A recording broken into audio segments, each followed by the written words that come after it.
The human was already running toward the detonation site. Sci-Fi had been watching the sensor feeds for 11 seconds since the persistent comm dropped out of full transit and received the colony's distress signal, 11 seconds since the tactical display populated with 43 Karath armored signatures and the smoking ruin of what had been a mining settlement on the compact's outermost surveyed rock, and, in those 11 seconds, every trained Velhari instinct had been calculating the same number. 0. 0 probability of meaningful resistance. 0 defensive positions intact. 0 organized colony forces on the sensor overlay, not one, not a remnant, not a survivor cluster buying time behind a barricade. Except 1 biosignature. Human. Moving at high speed through a structure that was no longer, strictly speaking, a structure. Moving toward the coordinates where the last detonation had registered. Sci-Fi-7's secondary tendrils spread involuntarily. Chromatophores flickered amber, the color of nausea, the color of seeing something fall from a great height that should not be falling. Single survivor, said Navigator Yevrith from the helm station, their skin cycling a flat, professional gray. Human. The biometrics are inconsistent. There is a wound indicator on the left shoulder that the subject does not appear to be registering. Sci-Fi looked at the feed. The boot prints in the colony dust, depressed, human-sized, a trail that had walked toward the destroyed eastern sector while everything with survival instinct was presumably moving the other direction. They stared at those boot prints for longer than the tactical situation warranted. "She's alive," said Captain Drathis from the command dais, their tone the careful flat of a Velhari officer who has not yet decided how to feel about something. "Compact protocol requires." "I know what protocol requires," said Sci-Fi, which surprised them, because they were a historian, and historians did not interrupt captains. They were already moving toward the transport bay. The colony smelled of ozone and something underneath ozone, chemical compounds Sci-Fi could not immediately classify, sharpened, organic, the olfactory signature of things that had burned that were not supposed to burn. Through the settlement's remaining sensor net, the Karath advance column was holding at the outer perimeter, waiting for whatever had stopped them. She was standing in the ruins of the eastern command post when Sci-Fi found her. She was not sitting. Not crouching behind cover, not applying pressure to the wound on her left shoulder, not doing any of the things that a being who had been holding a defensive position alone for 11 hours, the sensor logs confirmed this, the Karath had been here since before persistent comm had entered this sector, should be doing. She was standing at a structural schematic pinned to a wall that was partially a wall and partially a gap, and she was pointing at something. "You have compact tactical database access," she said, without looking at Sci-Fi. Her voice was level. Dry. Carrying a faint accent that the translation matrix needed a moment to calibrate. Sci-Fi-7's tendrils moved. "Yes. I am Sci-Fi, Velhari Military History Division, embedded, great." She turned. Brown skin, close-cropped hair, eyes that had the specific quality of having seen a large number of things and decided to keep moving.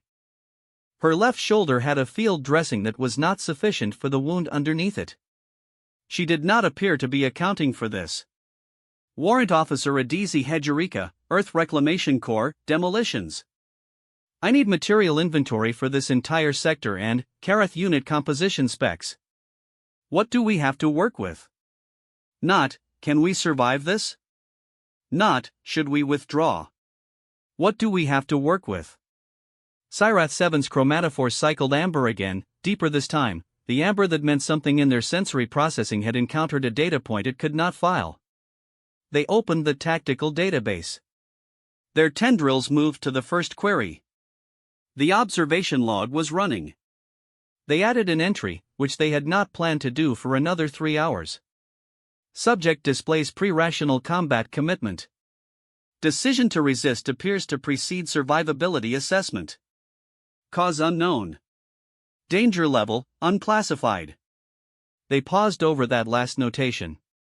Then, they left it. Hedgerika was already pointing at the map again.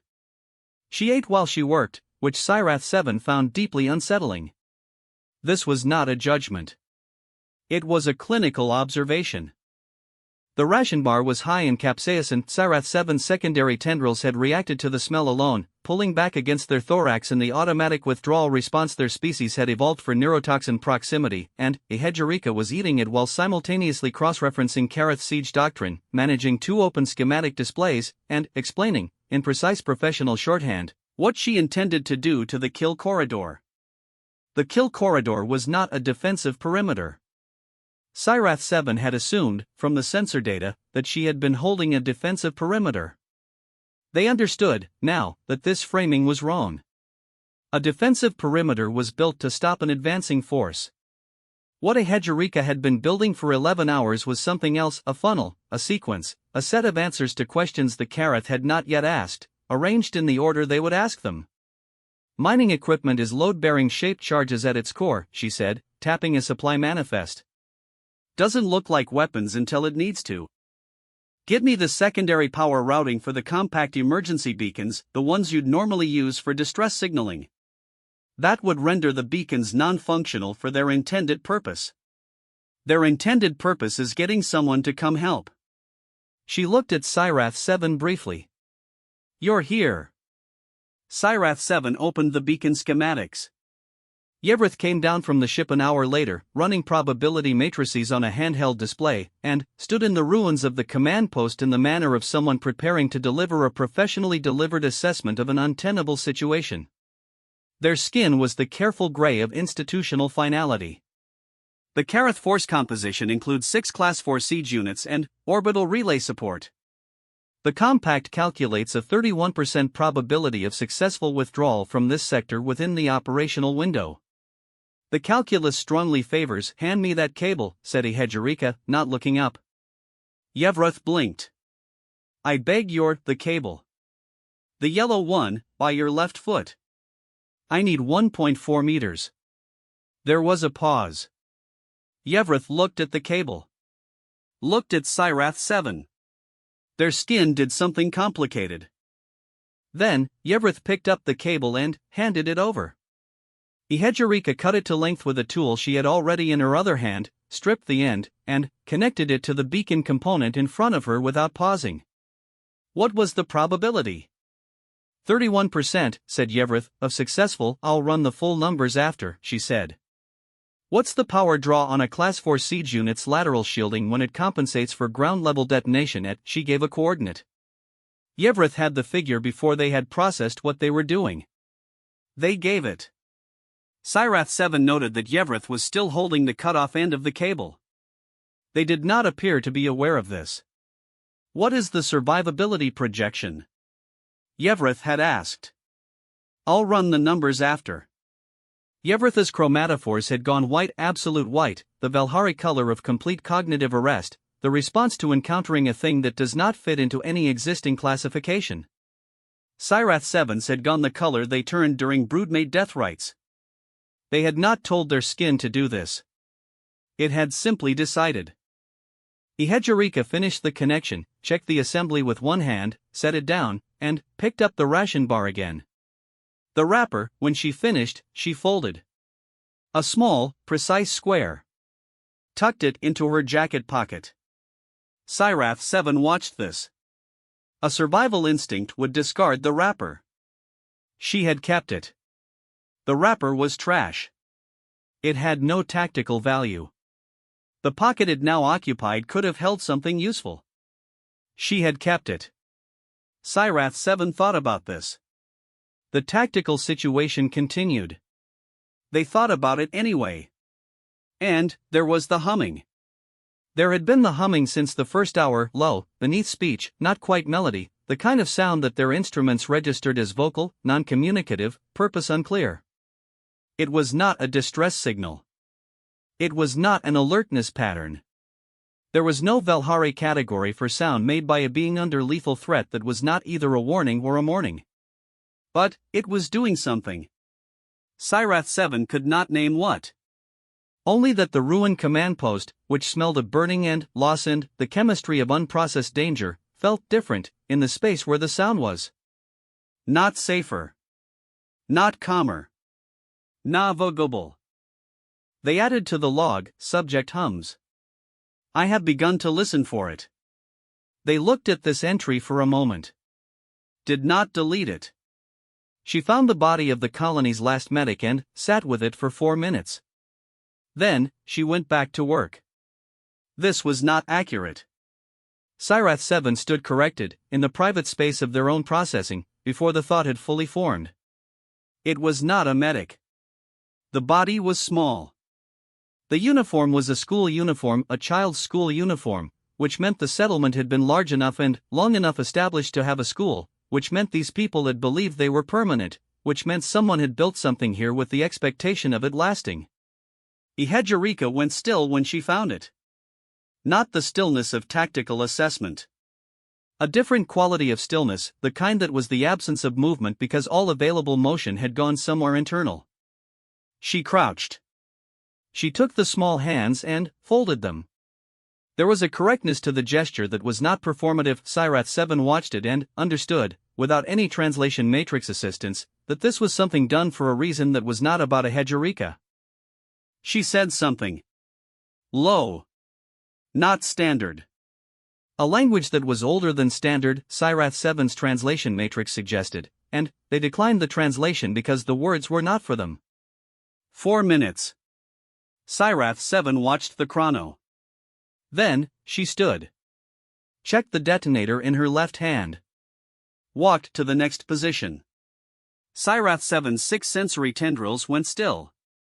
All of them, simultaneously, without instruction, the Velhari physiological response to an encounter that has overloaded the categorization system. They had a word for the appropriate duration of mourning, Threlvaka. Every species they had studied had an equivalent. The correct and rational and compassionate allocation of time to grief before returning to function. Ehedgerika had not done Threlvaka. She had not set the grief down before returning to function. She had returned to function with it. The grief and the detonator check occupied the same body at the same time, which their biology said was not possible, which their cultural framework said was a survival dysfunction, which the sensor log showed was simply what she was doing. An hour later she located colony medical supplies and patched her own shoulder wound. She worked by feel, holding a structural schematic in her other hand, reading it while her free hand performed the repair.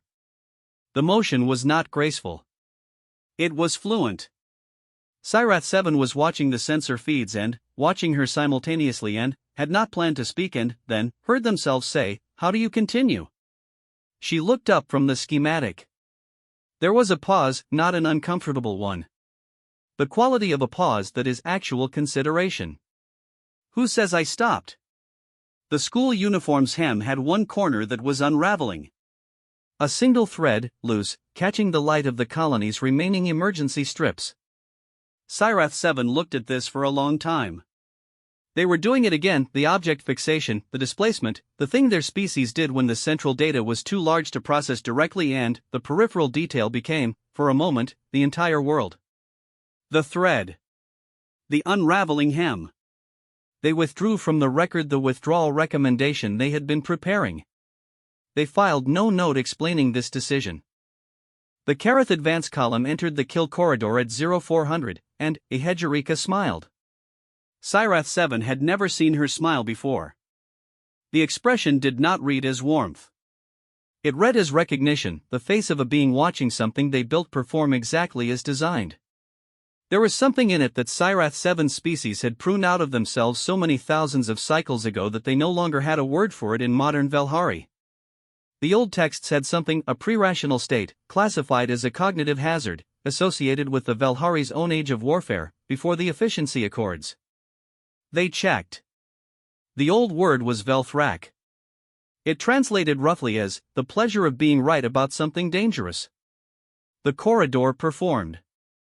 43 armored units moving in Kareth standard formation, 3 columns, shield forward, aerial support on rotation, hit the first detonation sequence at the corridor's third junction. The explosion was not large. It was shaped. It forced the lead column into the secondary channel, which was where the second sequence was already prepared. The secondary channel forced them into the third. She had read them. 11 hours of watching Kareth Siege Doctrine and she had read them entirely, anticipated their decisions better than their own command AI, and built a set of rooms for them to walk into in order. She was also bleeding again. Upper thigh, grazing, a hit from a drone unit that had managed a brief angle of fire before the jamming array took it down. She was moving at the same speed. Sci-Fi was in the command relay station, sensor feeds running across every display surface, chromatophores cycling between colors they had not known their skin could produce. They had 7 primary chromatic registers. They appeared to be attempting an 8th. The Karath Supreme Commander sent a compact standard surrender demand at 0447. Mandatory form, diplomatic header, the offer of terms in exchange for cessation of hostile action. Ehedgerika triggered 3 charges simultaneously. She did not respond to the demand. The persistent comms power routing display chimed. Yevrith had rerouted the secondary power grid without being asked, without protocol clearance, to extend the sensor net's precision coverage. Sci-Fi looked at this notification. Yevrith said nothing about it over comm. On the sensor feed, the Karath column halted. Not retreated. Not reorganized. Halted. A 43-unit armored column with orbital relay support stopped in the middle of an active combat engagement and ran probability assessments. The engagement window stretched. Sci-Fi watched the timestamp tick, second by second, and found themselves counting in Velhari units, then converting to human units, then losing track of which system they were using. The Karath were built for overwhelming force. Their military doctrine had not required adaptive thinking in 600 cycles. They had superior numbers, superior hardware, orbital fire support, and a wounded human woman with a field kit and mining equipment. And they had stopped. Because the corridor was not behaving like a defensive perimeter. It was behaving like a trap laid by something that wanted them to advance. That had studied them, prepared for them, accounted for them, and was waiting, with what Sci-Fi could only understand as patience, for them to continue making the mistakes they had already made. The column halted for 19 minutes. In 19 minutes, Ehedgerika repositioned everything. She made them think, Sci-Fi wrote in the log, and stopped, and looked at the entry, and decided that for once the clinical notation was insufficient and left it exactly as it was. The Karath Dominion filed its first ever battlefield withdrawal at 0619. The Galactic Compact's historians would spend 40 years arguing about why. The Compact records would frame it as a tactical decision risk recalculation, insufficient intelligence on defender capabilities, standard doctrine for unknown threat classification. These explanations were not wrong. They were not, Sci-Fi would eventually argue in a paper that the History Division initially declined to publish, the reason. The reason was the final charge sequence.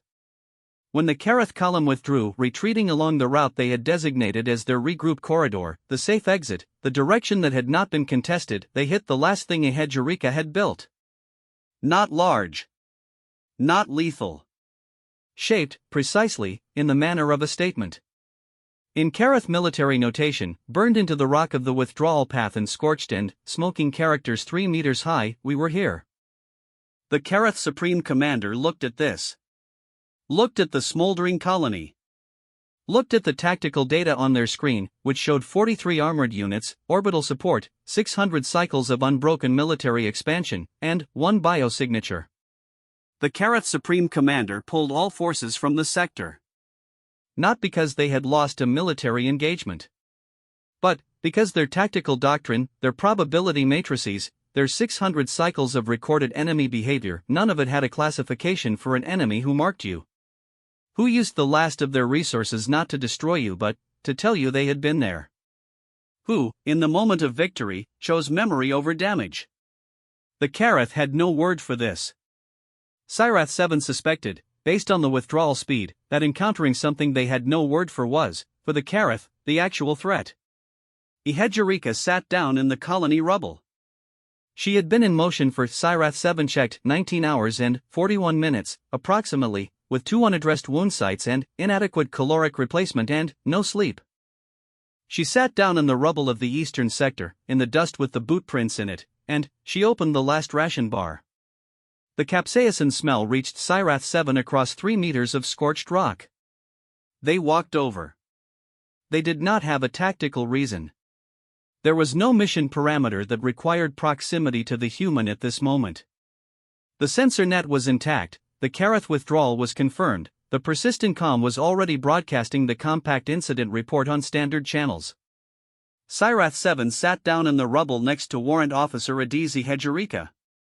She looked at them, said nothing for a moment, then broke the ration bar precisely in half and held out the portion in Sci-Fi 7's direction. Sci-Fi 7's secondary tendrils said, with some biochemical conviction, that the capsaicin content of the offered food was mildly toxic to Velhari systems. Their primary tendrils reached out and took it anyway. The humming started again. Very low, beneath the range where it carried meaning in any language Sci-Fi 7 had catalogued. The colony was rubble and the child in the school uniform was still where a Hedgerika had folded her hands and the rocks still smelled of burning and the Karath had taken their orbital support and gone and there was a half ration bar that was going to do something mildly unpleasant to Sci-Fi 7's secondary digestive system. The first three notes of the hum. Sci-Fi 7 listened. Listened again. Their acoustic processing ran the sequence. Identified the interval. Stored it. They opened the observation log. Read through every entry, from the amber chromatophore flash on the sensor deck to the clinical withdrawal of the withdrawal recommendation to she made them think and the 19-minute timestamp and the ration bar wrapper folded into a precise square. They added nothing for a long time. Then, at the bottom, in notation that was not standard and did not match any history division field code, she hummed. I listened. I do not know the song. I am going to learn it. They looked at this. Left it. The ration bar tasted of something Sci-Fi 7 had no word for. It tasted of something their language had never needed a word for, because their civilization had not produced the conditions under which this particular flavor could exist. They would have to invent one. The observation log was filed with the Galactic Compact Military History Division 6 days later, aboard the persistent comm, with the full battle record and tactical reconstruction attached. It was 11,000 words, precisely cited, methodologically correct in every field except the last entry, which the classification committee flagged as non-standard and referred for review. The classification committee read the final entry 3 times. They convened a subcommittee. The subcommittee also read it 3 times. They created a new field in the Species Behavioral Classification Index. The field had a heading they debated for 2 sessions and eventually settled on irrational/transcendent. They used it once. Then, closed the index update and moved to other business. Somewhere in the outer sectors, the Karath Dominion did not expand into the Compact's border systems for the next 11 years. Their analysts produced 4 separate reports attempting to classify what had happened at Colony Reach 7. All 4 were filed as incomplete. Sci-Fi 7 kept the ration bar wrapper. Hedgerika had given it to them at departure, pressed it into their tendrils, still folded into its small precise square, without explanation. They did not ask for one. They had it in the collection of small objects that Velhari historians kept from significant field deployments, pieces of the world that did not fit in reports, evidence of things that the official record could gesture at but not contain. They also had, stored in their acoustic memory, 3 notes of a song they did not know the name of, from a world they had never visited, hummed in the ruins of a colony by a woman who was bleeding and had not stopped. They replayed those 3 notes sometimes. On long transit jumps, in the dark of the historian's quarters, between stars. They never learned to hum them back correctly. Their species' vocal apparatus was not built for it. They kept trying anyway. The bridge of a Velhari peacekeeping frigate, sleek and crystalline in design with bioluminescent blue-white corridor strips and curved organic hull architecture, viewed from the interior sensor deck. A tall cephalopod-like alien at Sci-Fi 7 stands at a tactical console, their translucent skinned body approximately 2 meters tall with 6 sensory tendrils spread from their upper torso, chromatophore skin shifting to a deep amber gold glow. Multiple holographic displays show a mining colony under attack, glowing red distress markers scattered across a tactical overlay. The viewports show deep space and a distant rocky planet. Tension, dread. Cinematic sci-fi illustration, dramatic lighting, deep space setting. A close shot of the tactical holographic display aboard the Valhari frigate, showing a barren mining colony settlement from above. Half the structures are rubble, glowing thermal signatures of Karath armored units clustered at the outer perimeter in 3 columns. One single biosignature indicator, human, pulses deep in the destroyed eastern sector. Cold blue holographic light, shadows of the alien crew visible at the edges. The display shows damage assessments and Karath force composition in alien script. Cinematic sci-fi illustration, dramatic lighting, deep space setting. A close view of dusty colony ground, gray rock and packed earth, showing a trail of deep human boot prints, each impression pressed heavily into the dust as though the walker was moving fast and deliberately. The prints lead toward a collapsed building in the background, which is partially on fire and emitting thin smoke into a black sky crowded with stars. Emergency red lighting from a broken colony beacon throws long shadows across the prints. One boot print is the frame's focus, impossibly clear in the desolation. Cinematic sci-fi illustration, dramatic lighting, deep space setting. Sci-Fi 7, the tall cephalopod-adjacent Valhari alien with 6 sensory tendrils and amber-glowing chromatophore skin, walks through the ruins of a mining colony. The ground is cracked stone, debris scattered, collapsed walls, overturned equipment, scorch marks from recent explosions. The alien's tendrils are spread wide in a posture of cautious investigation.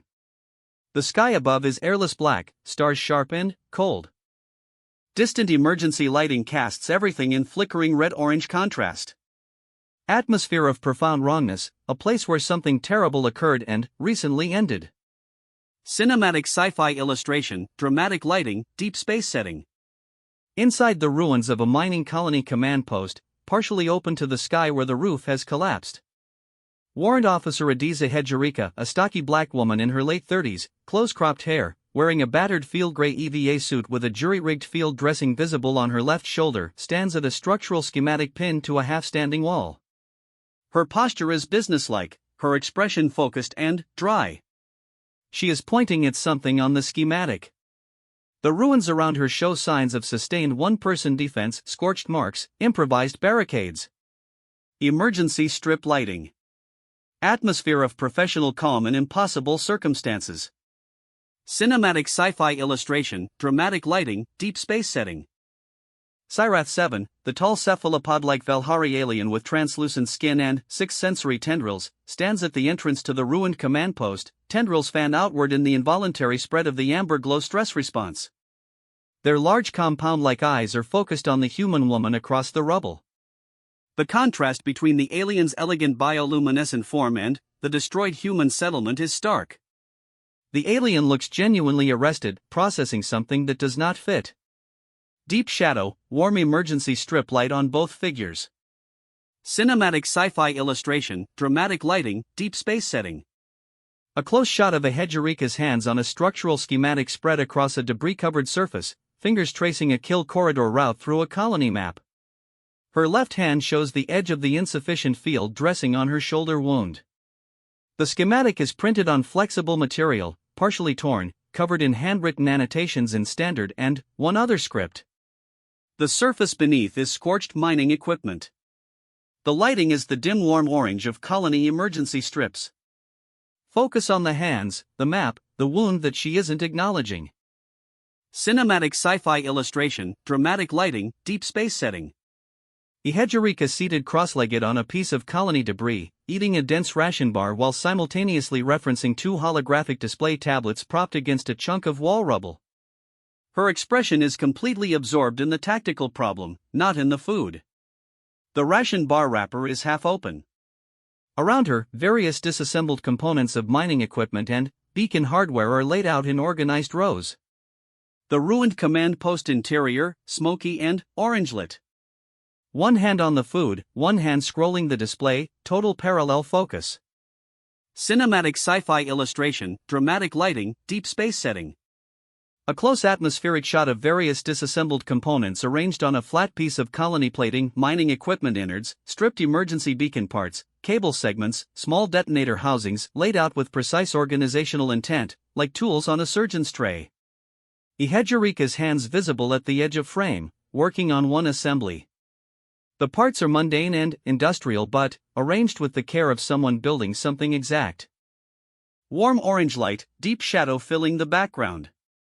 Cinematic sci-fi illustration, dramatic lighting, deep space setting. Sci-Fi 7 at a tactical database terminal aboard the landed Valhari shuttle, their 6 tendrils interfacing with the display surface, a physical Valhari input method that involves direct tactile contact with control surfaces. Multiple windows open, Kareth unit spec sheets, colony material inventories, structural schematics. Their chromatophore skin shows a shifting amber gold as they process and retrieve data. Through the shuttle's viewport, the ruined colony is visible in the background, Ehejurika a small figure working among the debris. Cinematic sci-fi illustration, dramatic lighting, deep space setting. Yevrith, a second Valhari crew member, slightly taller than Sci-Fi 7, with gray-toned chromatophore skin currently displaying the flat professional gray of institutional certainty, descends from the Valhari frigate's landing ramp in the background while Ehejurika continues working in the foreground. Yevrith carries a handheld tactical display. The contrast between the pristine alien arriving and the destroyed human settlement makes the colony's damage feel larger. Cold blue lighting from the frigate's open bay behind Yevrith, warm orange emergency light from the colony ahead. Cinematic sci-fi illustration, dramatic lighting, deep space setting. Yevrith, the gray-skinned Valhari alien, stands at the edge of the ruined command post in a composed formal posture, one tendril raised slightly in a species-standard gesture of official address. Ehejurika is in the foreground, hands working, not looking up at the alien diplomat. Between them, a length of yellow cable rests on the floor near Yevrith's three-toed foot. The composition creates a quiet comedy of purposes, the alien preparing a speech, the human not pausing for it. Warm colonial debris light. Cinematic sci-fi illustration, dramatic lighting, deep space setting. A close shot of three-toed Valhari feet, Yevrith is standing next to a yellow cable coiled loosely on the rubble floor. The alien's lower body and frame, the formal weave of their environmental suit visible, the cable a mundane industrial object that has somehow become the center of the composition. The detail is hyperspecific and slightly absurd, a diplomatic envoy's feet next to a piece of wire. Colony floor texture, scattered dust, debris. Warm light. Cinematic sci-fi illustration, dramatic lighting, deep space setting. Yevrith's 6 tendrils holding the cut end of a yellow cable at waist height, their skin an unusual white-gray color of cognitive arrest, all chromatophores flat, the Valhari equivalent of system overload. Their large eyes are focused on Ehejurika in the middle distance. The cut cable hangs from their grip, useless and served its purpose. The alien is fully stopped in the middle of a task they did not technically agree to. Cinematic sci-fi illustration, dramatic lighting, deep space setting. Ehejurika's hands close up, using a small cutting tool to strip the end of a cable, then connecting it to a beacon component housing. The motion is fluent, the hands of someone who has repaired things in field conditions so many times the movements no longer require attention. The beacon component is a hybrid, original manufacturer housing fused with mining equipment parts. Dim warm light. The work is intricate and unhurried. Cinematic sci-fi illustration, dramatic lighting, deep space setting. Ehejurika holds a completed beacon demolitions hybrid assembly up to the emergency light, inspecting the work. The assembly is small, ingenious-looking, jury-rigged in a way that has the quality of professional improvisation rather than desperation. Her expression checks it the way a craftsperson checks their work, not with doubt, with verification. Behind her, the ruined wall of the command post. Her left shoulder dressing is visible. She looks satisfied. Cinematic sci-fi illustration, dramatic lighting, deep space setting. Close detail shot of a ration bar wrapper, folded into a small neat square with precise edges, being tucked into the breast pocket of Ehejurika's field jacket. Her fingers press it flat against the pocket interior. The wrapper is foil plastic, printed with food unit markings. Completely mundane. The care given to the folding and tucking is disproportionate, not absent-minded, deliberate. The pocket closes over it. Cinematic sci-fi illustration, dramatic lighting, deep space setting. Sci-Fi 7 standing alone in the ruins of the command post, their 6 tendrils drawn slightly inward, their amber chromatophore glow reduced to a quieter, steadier color. They are looking at the pocket of Ehejurika's jacket, not at her face, just the pocket. The alien's large eyes are soft with something that has no obvious name. Ehejurika is already moving to the next position in the background, a small purposeful figure in the dim light. Cinematic sci-fi illustration, dramatic lighting, deep space setting. Sci-Fi 7 at the Portable History Division Observation Terminal in the Velhari Shuttle's rear cabin, a compact, elegant alien workstation with curved surfaces and bioluminescent display panels. The alien is entering a log entry, their primary tendrils on the input surface, their skin the amber gold of active processing. The entry visible on screen is fragmentary, formal notations followed by a last line that is different from the rest. Colony lights flicker through the shuttle viewport in the background. Cinematic sci-fi illustration, dramatic lighting, deep space setting. Wide shot of the destroyed mining colony at night, stars filling the airless sky. The settlement is a landscape of collapsed structures, smoldering debris, and the geometric shadows of mining infrastructure, industrial cranes or conveyors half fallen, caught in the moment of destruction. Emergency lighting dots the rubble in dull amber orange. In the distance, the sleek Velhari frigate sits at landing position, its bioluminescent hull a cold blue-white contrast to the warm destruction. The scale is enormous, the ruin is comprehensive. One human figure, small and moving, visible near the center. Cinematic sci-fi illustration, dramatic lighting, deep space setting. Interior of the ruined colony command post, wider angle. Ehejurika has 6 demolition assembly units arranged on a map table, each one different, each one labeled in her own notation. The map beneath shows the kill corridor layout with colored annotation paths. Mining equipment schematics are propped against the wall. The space looks like a workshop that happens to be in a building that is partly open to space. Organized. Purposeful. Utterly without the atmosphere of a last stand. Sci-Fi 7 visible at the edge of the frame, looking at the map. Cinematic sci-fi illustration, dramatic lighting, deep space setting. A close shot of Ehejurika's face lit from below by a holographic schematic displayed dark skin, close-cropped hair, the field dressing just visible at the left shoulder. Her expression is absorbed, working through a problem. Her eyes are the eyes of someone who has seen many things and stopped requiring them to be ordinary before she could deal with them. The schematic light is a cold blue-green that makes her features precise and exact. The colony darkness behind her is total. Cinematic sci-fi illustration, dramatic lighting, deep space setting. The outer perimeter of the mining colony at early pre-dawn, the sky still black and starlit. In the distance, the first suggestion of the Karath Advance Column massive armored units, each one 3 times the height of a human, angular and dark with Dominion military livery, their formation lights appearing as a low wall of red-orange glow at the horizon. The colony ruins are in the foreground, silent, apparently empty. The approaching force is enormous. The colony, by comparison, looks already defeated.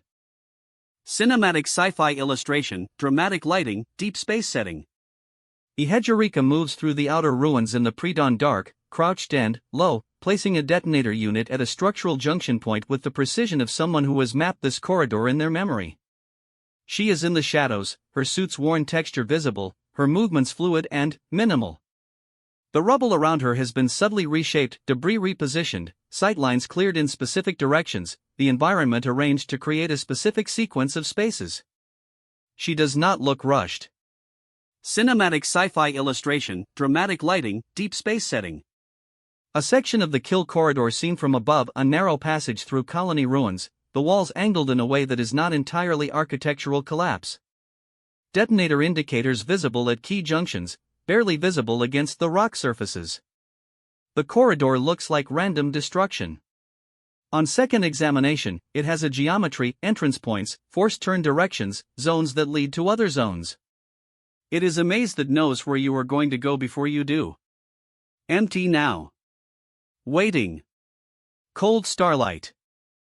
Cinematic sci-fi illustration, dramatic lighting, deep space setting. Sci-Fi 7 in the command relay station of the persistent comm, a circular room with sensor display screens covering every surface and a central holographic tactical overlay of the colony grid. The alien stands at the center, all 6 tendrils active on different displays, their skin cycling through amber and a deep indigo that the room's blue light does not fully explain. The colony tactical overlay shows kill corridor positions, Karath unit locations, and one persistent human biosignature moving. The alien is completely still in their core while the displays move around them. Cinematic sci-fi illustration, dramatic lighting, deep space setting. A wide interior shot of the Valhari frigate's command relay, showing the full tactical display of the colony and approaching Kareth column. Yevrath stands at a secondary console, their gray skin now carrying an unusual salmon pink, an emotion that does not have an obvious name in their chromatophore vocabulary. They are rerouting power grid allocation manually. No one told them to. The display shows the secondary sensor net extending in real time. The alien's posture is committed, focused. Cinematic sci-fi illustration, dramatic lighting, deep space setting. The kill corridor's third junction from above, Kareth lead units, armored behemoths with angular dark plating and glowing lateral shields, moving in tight formation. The corridor is forcing them left. They are following the forced direction without knowing they are following it. The geometry of the trap is visible from above in a way it is not from within it. First detonation indicator visible on the wall of the junction, still inactive. The scale is enormous, the Kareth units make the ruins look small.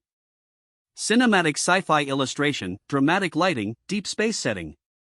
A massive explosion mid-corridor shaped, not spherical, the blast designed to push force in a specific direction, orange and white fire against the black colony air, rock debris flung to one side. The Kareth lead column visible at the blast edge, units being pushed by the shaped charge pressure toward the secondary channel to the right.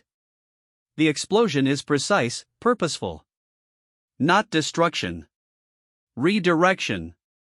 Cinematic sci-fi illustration, dramatic lighting, deep space setting.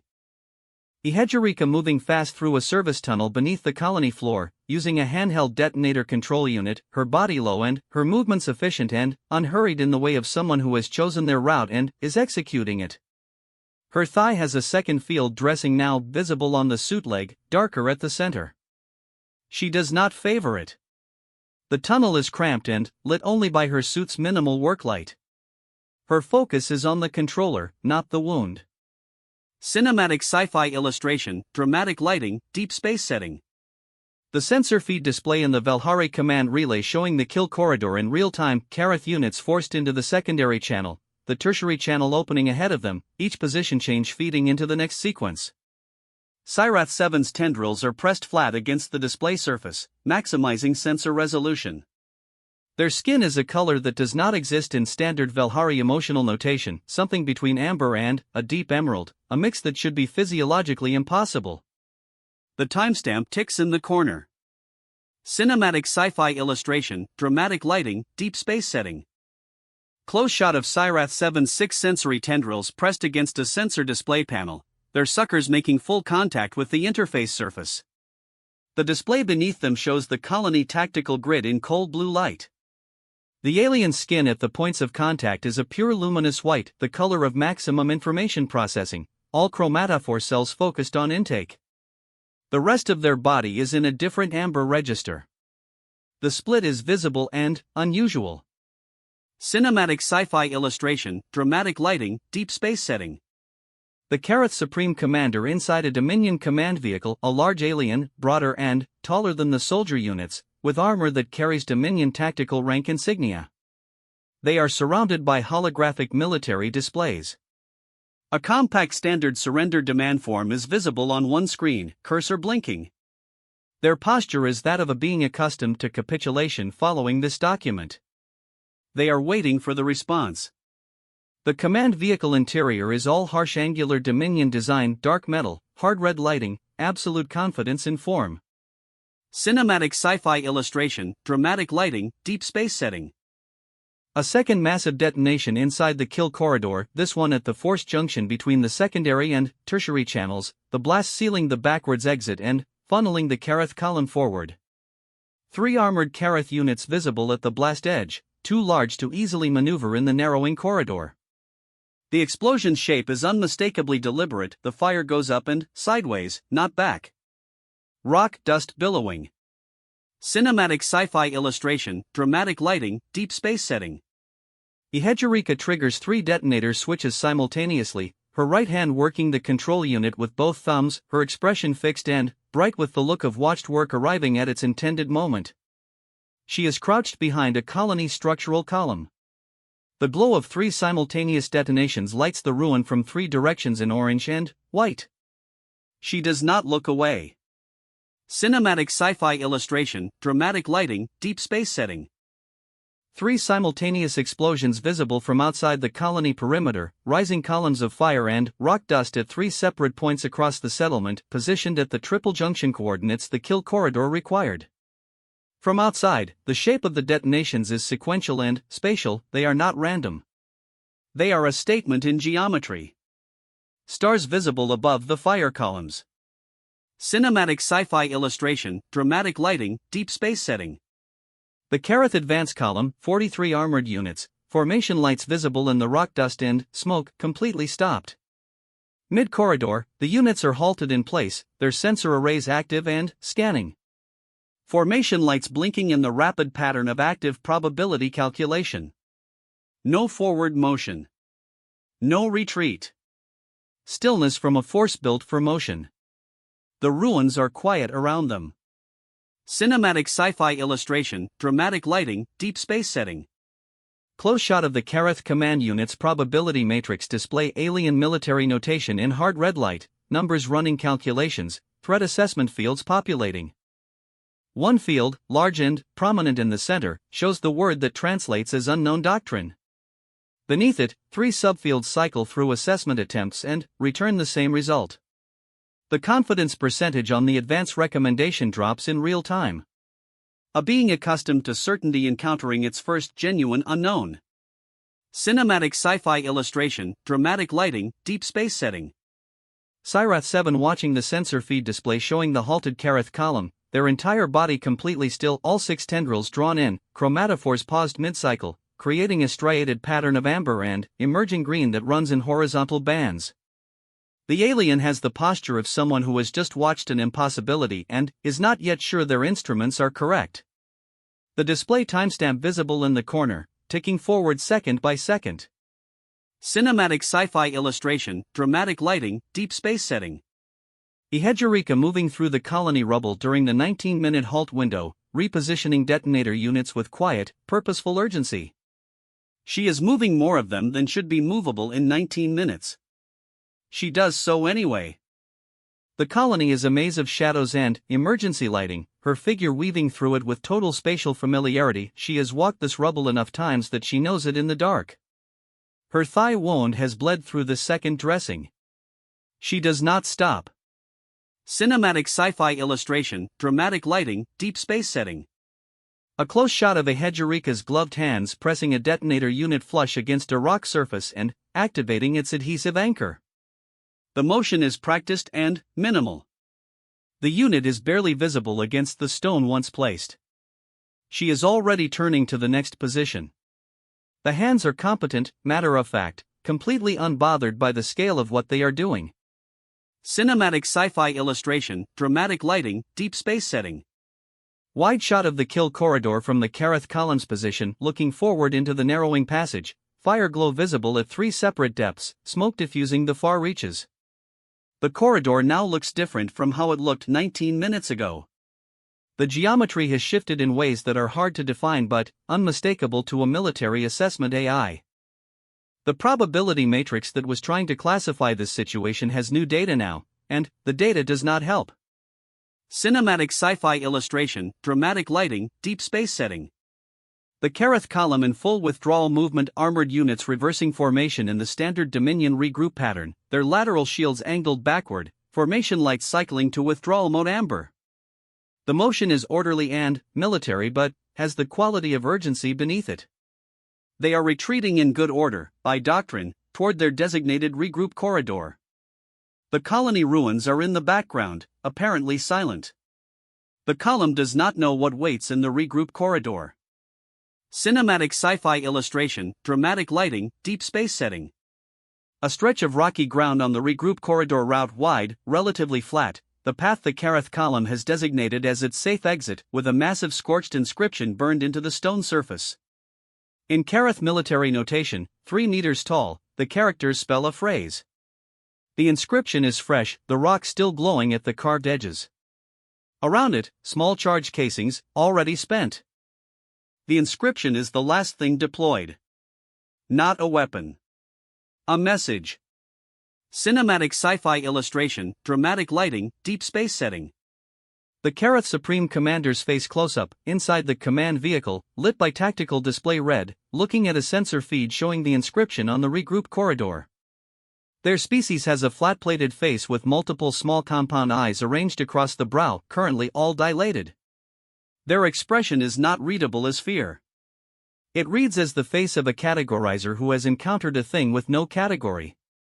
The probability matrix display over their shoulder shows all assessment fields returning insufficient data. Cinematic sci-fi illustration, dramatic lighting, deep space setting. Wide exterior shot, the full Karath force in withdrawal, armored columns retreating toward their dropship positions, the Dominion fleet in orbit beginning repositioning burns visible as lights moving against the starfield. The colony below is rubble and smoke. One human biosignature remains in the colony coordinates, stationary. The scale of the retreating force against the one held position is enormous and, wrong, the math does not add up in a way that makes visible sense, and, that wrongness is the image. Cinematic sci-fi illustration, dramatic lighting, deep space setting. Ehedurika sits down in the ruins of the eastern sector.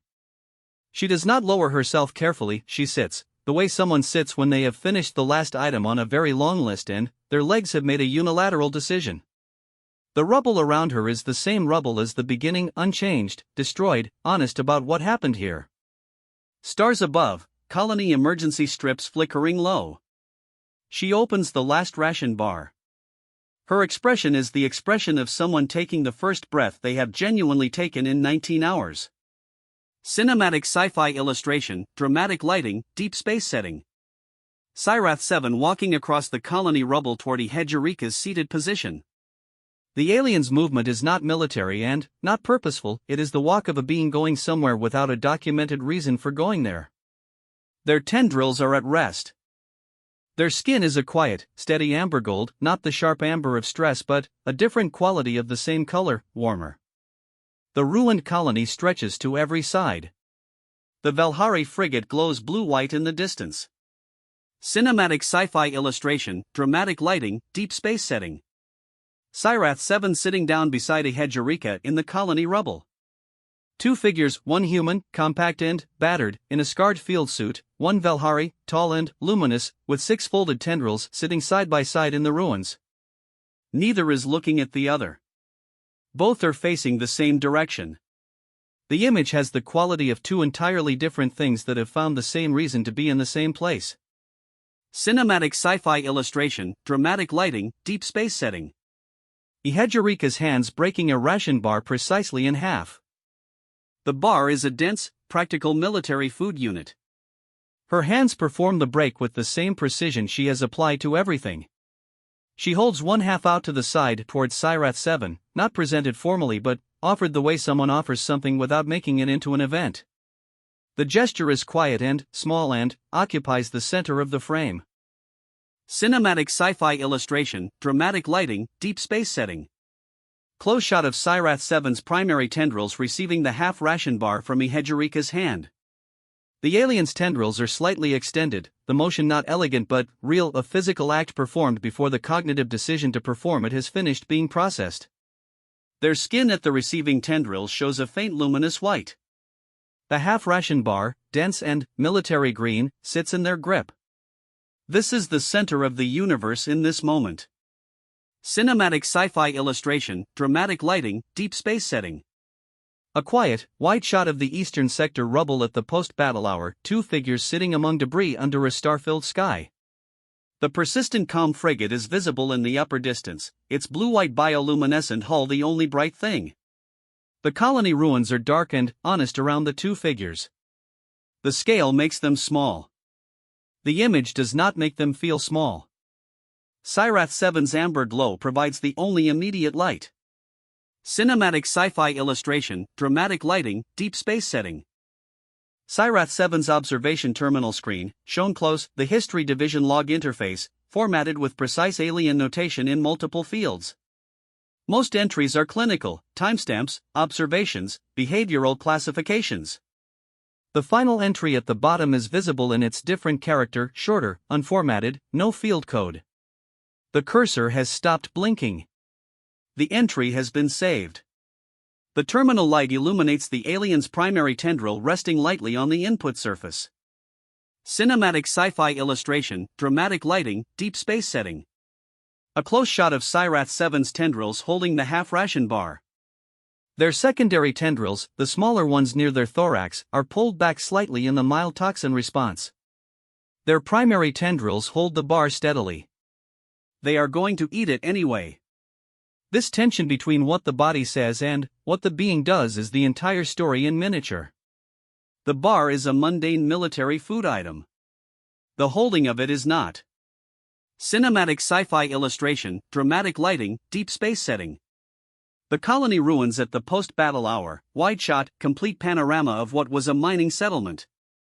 Collapsed structures, overturned equipment, the human and alien defensive handiwork visible in the strategic arrangement of the rubble. The child's school visible as a half-standing structure at the settlement edge, its small sign still attached to the remaining wall. Stars overhead. A beautiful and terrible view. The emergency lighting is running low, individual strips blinking out, the scene becoming more starlit with each passing minute. Cinematic sci-fi illustration, dramatic lighting, deep space setting. The persistent comm frigate interior, communications room, showing a galactic compact incident report being transmitted. The display shows the report header, the colony coordinates, the battle assessment, and a casualty and outcome summary. Sci-Fi 7 is at the transmission terminal, their tendrils completing the final authorization. The report window is visible but not legible at this distance. The alien's posture is formal, correct, carrying out a protocol. Their skin carries the quieter amber of completion. Cinematic sci-fi illustration, dramatic lighting, deep space setting. Inside the compact Military History Division archives, a vast circular room with concentric rings of data storage and research terminals, staffed by various alien species. A specific terminal is showing the received incident report with the final non-standard log entry highlighted in a distinct color, flagged for review. Two alien archivists, different species, are leaning toward the screen together. Their postures are of beings reading something twice. The archival room is cool-lit, blue-gray, precise, institutional. The flagged entry is the only warm color in the frame. Cinematic sci-fi illustration, dramatic lighting, deep space setting. Close shot of the Classification Committee terminal, a formal institutional workstation showing the species behavioral classification index open to a new entry field. The field header is being typed, the alien characters that translate as irrational/transcendent. The cursor blinks after the last character. Around the new entry, the existing classification categories are visible, organized, rational, previously complete. The new entry does not fit in the existing taxonomy. It is the only one. The institutional lighting is precise and cold. Cinematic sci-fi illustration, dramatic lighting, deep space setting. Sci-Fi 7 in the historian's private quarters aboard the persistent comm, a small cabin with curved Valhari walls, bioluminescent ambient lighting, a personal effects display of small objects from field deployments. On the display, among various alien artifacts, a ration bar wrapper is visible, folded into a precise square. The alien sits before the display, all six tendrils quiet, their skin a steady, warm amber. They are not studying the objects. They are in the company of them. The quarters are small and luminous and honest.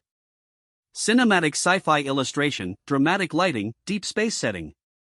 Extremely close shot of the folded ration bar wrapper on the personal display, the military food unit's printed markings visible, the foil plastic material catching the bioluminescent cabin light, the precise folds creating geometric shadow lines across the surface. The wrapper is an entirely mundane object. It is being lit like something else. Cinematic sci-fi illustration, dramatic lighting, deep space setting. Sci-Fi 7 alone in the persistent comm historian's quarters during a long transit, the viewport showing the star-streaked lines of fold space, blue-white tendrils of compressed space stretching past. The alien is very still. Their acoustic sensory organs, paired membranes behind their secondary tendrils, are visibly active, subtly vibrating. They are listening to something internal. Their skin carries a color that is the amber of memory, not urgency. The cabin is quiet. The fold space outside is silent and constant. Cinematic sci-fi illustration, dramatic lighting, deep space setting.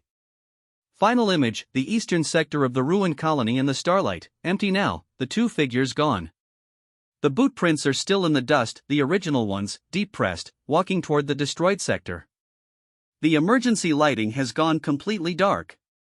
Only starlight. The ruins are at peace in the way ruins eventually are.